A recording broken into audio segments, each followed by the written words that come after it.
Paulit-ulit ko pong sinasabi, if you are not happy single, wag na wag kang magjojowa.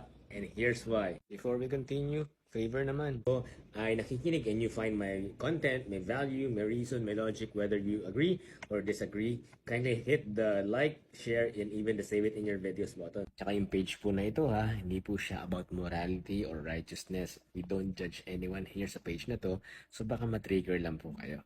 Okay? Tuloy natin yung usapan. Huwag na huwag mong hanapin yung happiness mo sa ibang bagay o sa ibang tao.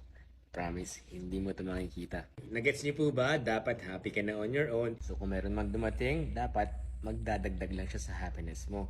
So regardless kung magkatuluyan kayo o hindi, mawala man yung taong yun, happy ka pa rin. Tandaan, huwag na huwag kang magjojowa kung hindi ka happy single. Real happiness comes from within, hindi sa ibang bagay o tao. Okay?